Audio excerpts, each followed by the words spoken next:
What is new? Bash Crew. Video by Vanessa Vingar or Vingar. I don't know how to say her name. But this video is titled Corporations Love Financial Illiteracy. So we're gonna get into this, and it's crazy because I'm like, my car just got totaled. In case you guys don't know, a little update, and I was actually looking to buy a new car. So this is a great perspective to look at. I only watched the first 10 seconds of this video, but I'm like, yeah, I needed to watch this shit. So let's get Absolutely into it. buzzing because I just deposited my 401k. I deposited my Yeah. 401k. I don't fucking know how people are even getting away with this 401k shit. In all honesty with you, like at this point, I think so many people are drawing out of their 401ks because, like, I mean, the economy is just not gonna catch up with a lot of people's spending habits. To be frank with you, like, and it's like, yeah, we can say like, it's a fucking, you're overspending, but shit is just getting really expensive. It's like, can you even really like have a 401k at this point? Like, really be honest here. So Took it all out so that I could pay off my credit cards. I was drowning in credit card debt because I had lost my job when I was traveling Europe. So I had to put everything on my credit cards. I was paying like $1,300 a month in credit card debt. This truck was one of the worst financial decisions of my life. At the time, I purchased it for around $125,000. $125,000 for, I mean, these trucks do be expensive. Like the freaking Rumblebee, fire truck, but goddamn. I think it's even less expensive than $125,000. I wonder how much he put into it. This is the Rumblebee, guys. Fire truck has a freaking I think it has like a Hellcat engine in it or a RT engine. I don't even know, or a Scat Pack engine, one of those. But it's an SRT truck, bruh. Fire truck. I want this truck so bad, but it is too damn expensive. Starting at 40. No, not even that one. How much is Rumblebee starting at? Shoot. I don't even gonna tell us. This is what is this Rumblebee Ram 1500 Rumblebee. So like, imagine, right? Probably have this one.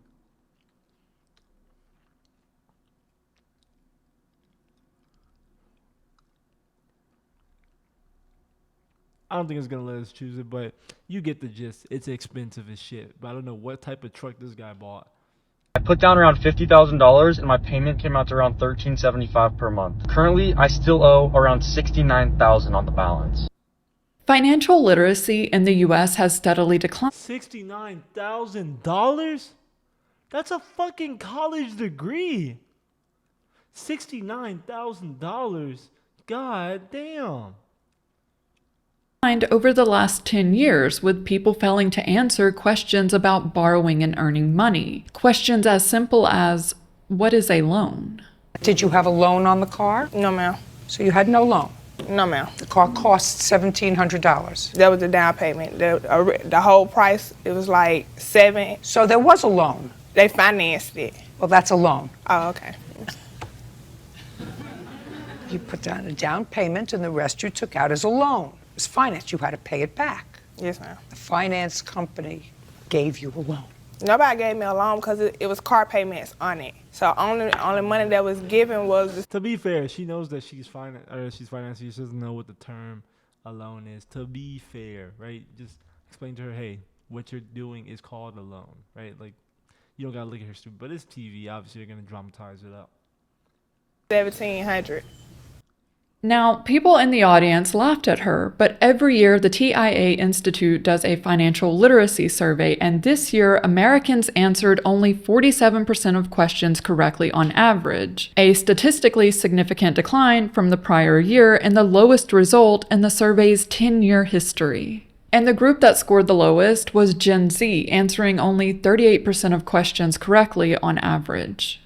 Let's break down my monthly payments on my 2026 G80 M3 competition. I have the carbon buckets, the carbon interior package, extended leather, and of course X-Drive. So with that being said, the MSRP on this car was just about $100K flat. I traded in my 2022 Chevy. Bro, 100? Where are y'all getting the money to buy these fucking cars? Well, what fucking income are you buying these cars? $100,000 for a car. You are tripping. The most I would ever spend on a car is like, to be frank with you, $25K. Like, you do not need to spend $100 on a car. I get it. It's fast. It rooms. It has a nice engine. But goddamn, $100,000. Unless you got $100,000 outright in your pocket, $100,000 is just not fucking worth it. God damn, you crazy. Auto RST, and I got $12,000 in equity, so that went right into the down payment for the M3. I financed it through BMW at a 6.7 APR for 72 months. Now, with that being said, I also do not plan on keeping it financed through BMW. I'm going to refinance it through a credit union with a lower APR. My total monthly payment is $1,500, and if I didn't put anything down, it would probably be roughly around $2,200. That's my monthly payment on my G80. $1,500. What do you do for a living? Jesus. M3. You know these dealerships love to see young people pull up. We can go straight to the comments. $1,500 for 72 months at 6.7%. Open the schools back up. $1,500 a month is a mortgage. That's That's damn near more. You might as well just get a house. Fuck, dude. Like, what's the point? I mean, like, it's because the cars, right? You know, here's the thing about cars, right? The reason why so many people care so much about them, they're a signal. It's like a money signal. It's like, you know, it's like to say, like, hey, I have X amount of money, you know, and I'm outwardly show I have X amount of money. So it's like, I don't know. That's the reason why people love it. But it's like, you might not even have bro, I'm living in an apartment, right? I am not, you will not catch me with $100,000 car living in an apartment. I remember in the last place I had, there were people who had like Porsches, right? And, you know, Porsches are expensive cars, right? I think like the SUV Porsches start at like 60, 70,000. So they're expensive cars. Why would you buy a $60, $70,000 car? Granted, I know, you might be making a big wage, right? We work in tech, whatever, and finance, whatever industry, right? But $60, $70,000 and you're living in a freaking apartment. Like, why would you spend that much money and you're living in an apartment? Like, make it make sense, bro. $20,000 for a car, which value depreciated to $75,000 as soon as you drive off the lot. Dave Ramsey right now. These comments go on and on, people roasting her for her bad financial decision. But that's the thing. A young person not knowing any better, financing an overpriced car to flex on TikTok. Now that's the dream customer. And it's not just car payments. People are so comfortable with debt now, they post it as content. I owe Klarna $2,688.90. I have to pay $369 within 7 days, but I'm going to pay that off probably tomorrow. Hold on, it get worse. I still owe $1,294.74 for the month of July. Oh my goodness. I done got money orders. I done got gift cards. I done got clothes from City Trends. I done paid for hotel room. I'm not finna ask Keisha for $100 so she can tell my business to any and everybody. If I need to depend on something, it's gonna be these motherfucking apps.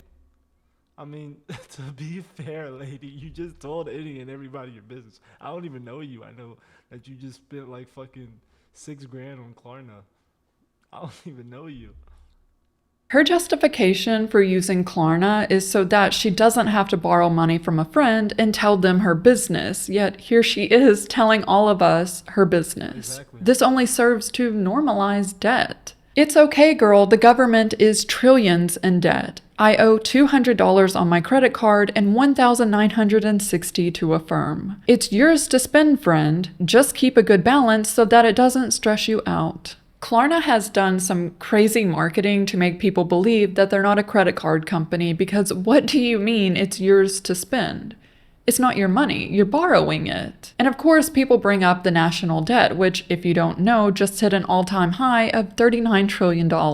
And I'm not disagreeing that it's hypocritical for the governments to be trillions in debt, but the difference is these corporations will get their money. I was supposed to have a court date today. Yeah, I ignored a debt collector and they sent it to a law firm to sue me. And yeah, I got sued by a debt collector. And I thought the chances of that happening were like slim to none. Like, it was only $1,000. Do they really want to like have to go after me for $1,000? Like, what is that? No, they did. Yeah, they sent the constable to my house with the papers saying that I need to sort this out. Just this week, I got extra hours, which made me become a full-time worker here, 32 hours. compared to the 12 hours that I was getting. As soon as I accepted the new hours, y'all, I got a notification that I was going to get garnished out of my check. I realized that it is Capital One, and they claiming $6,275. But despite all of this, the debt keeps growing. Damn. Credit card $6,000. Goddamn, lady.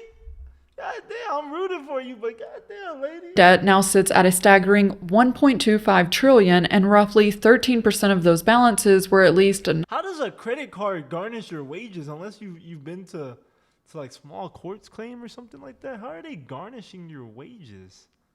Like what? Make that make sense. How? Like how is that happening? Like seriously. 90 days delinquent in the first quarter of 2026. Which is sobering when you consider that many people don't even understand how interest works. We paid $9,286.32. We only have $952 of our actual mortgage paid off. $6,000 of that, $6,423.23 has gone to interest, and $1,911 has gone to taxes and insurance. $6,000 to interest? $6,000 to interest. People are financing boats, cars, houses, not understanding that their loan has interest and that interest is paid back to the bank first. And this tracks out with the survey. Only 40% of people correctly answered a question about an interest rate that compounded. Let's see if we can answer this. You ready? All right. Jose owes $1,000 on a loan and has an interest rate of 20% per year compounded annually. If he makes no payments on the loan at his interest rate, how many years will it take for the amount he owes to double? Okay. So let's see. He has an interest rate of 20% per year that compounded annually. So he's getting charged $200. Okay. So and then 200 times 5. I mean, I would say it's like 5 to 10 years, but not less than 5. So, I mean, no. Actually, I'm tripping because the first year goes to 1,200. Second year, 20% is like 23. I mean, like 230. And then next year, what? He's doing 20% of the 14. So then that goes like. So my actually guess is gonna be like less than 5 years. Annually. And now we're seeing the I think that is the answer. Shit. I think we were right.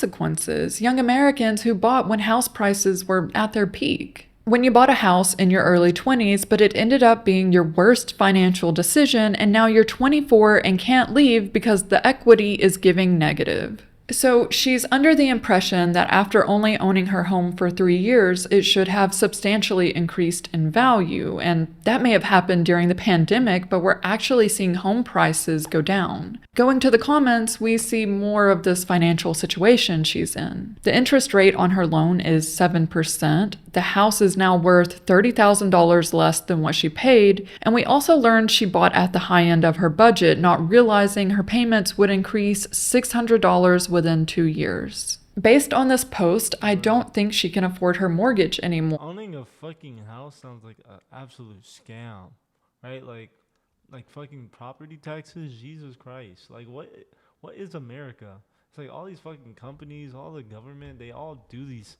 money grabs in order to just empty your pockets. Like it's like they come up with something every year that lessens the average income inside of the median household. It's crazy. Like it's like they're trying to my theory is they're trying to get rid of the middle class. They're trying to make it so there's only a rich class and then a poor class. So even if you make like $100,000, you're still gonna be part of that poor class because inflation's gonna eat your ass up. But if you have like over like $10 million, right, you're not worried about $100,000 in a month. I mean in a year, right? Like you're worried about $10 million that you make in the year, which is substantially more than this income. That's what I believe that they're doing with inflation, or at least this administration as of now. But hopefully we get the fuck out of this, whatever we're in. I know Bernie Sanders, he promises a lot. I mean, we're not going to talk about the presidency right now, right?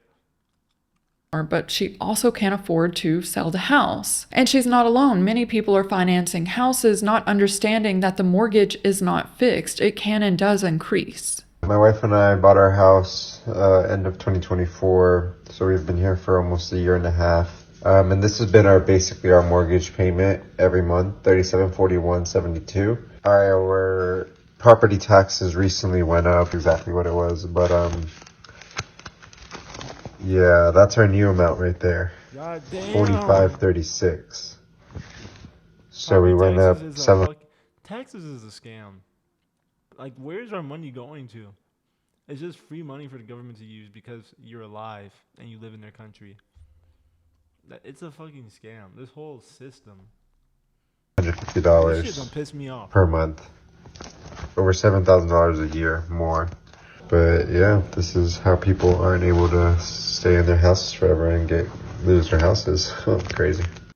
The cost of everything keeps increasing, and home ownership is no exception. U.S. home insurance rates have increased a cumulative 46.8% from 2020 to 2025, and property taxes are up 30% nationally since 2019. So how is a first-time homebuyer supposed to realistically budget when the cost of homeownership jumps 30-40% in a 5-year span? People love to say, just budget better, but budgeting requires knowing what's coming, and nobody teaches you what's coming. Do you know how to do your taxes? No. Do you know how to build credit? Mm-mm. Do you know what a 401k is? Absolutely not. Do you know how to mail a check? Not a clue. Do you know how to balance a checkbook? Nope. Do you know what a mortgage is? No. Do you know what the powerhouse of the cell is? The mitochondria. What's the Pythagorean theorem? A squared plus b squared equals c squared. Do you know what moon phase this is? Waxing crescent. Do you know the underlying theme for Of Mice and Men? The impossibility of the American dream. Who benefits from a financially illiterate population? We can look at the comments. They strictly teach us how to work, not live. Teaching us anything but to survive. That comment has almost 1 million likes. I'd argue that parents should be teaching their kids something also. And I agree with this comment. It shouldn't be school or parents. Kids need both. School gives you the mechanics and parents give you real life examples. But what happens if you have parents like this? I signed up to be a parent, not a part-time unpaid teacher. Do not piss me off. What do you mean you did not sign up to be a part-time unpaid teacher? The day that you signed up to have a child is the day that you signed up to be an unpaid teacher. What do you think parenting is? The problem with kids nowadays and why they're so disrespectful and so uneducated is because of parents like this. In order to keep my sanity, I have to tell myself that this is rage bait because what do you mean a parent isn't a teacher? Kids today can't read, they can't do math, and we wonder why. This is why. These children will grow up to be illiterate adults and become the big bank's favorite customers. So if school doesn't teach you and your parents won't teach you, what's left? To be frank, right? Your parents might be fucking... my parents, they grew up with terrible financial literacy, so I had to learn my own financial lessons on my own, right? Like, I had to walk into the fucking pits and then get fucking bailed out by the grace of the universe. So, it really depends on the parents, obviously, and their parents might have not taught them, but now, we're breaking generational curses, so, A student loan before your frontal lobe has even developed. I owe a mortgage amount of student loans. I borrowed $220,000 for a what degree you got? $1,000.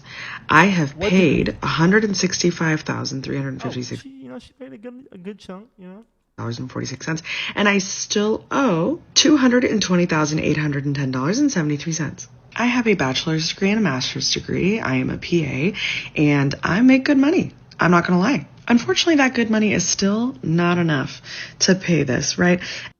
Student loan companies have been lobbying. The fancy word for bribing our politicians, the people who are supposed to be serving our best interests. Instead, they let these companies prey on people at the fresh age of 18. I've paid $250,000. My original loan amount was $302,000. I currently owe $408,000. Wait, my daughter and myself, because I co-signed, have a Mohila loan for $5,000. Do I need to be worried? This comment is the crux of this video. Yes, the school system fails to teach financial literacy, but people are also failing themselves. A single search online reveals multiple class action lawsuits against Mohila. And sadly, this is the mother. If she doesn't know, then the daughter definitely doesn't. There's a lot of concerning data in this survey, but the stat I keep coming back to is comprehending financial risk. It's the weakest area of all. Only 36% of risk-related questions were answered correctly, and more concern. I disagree.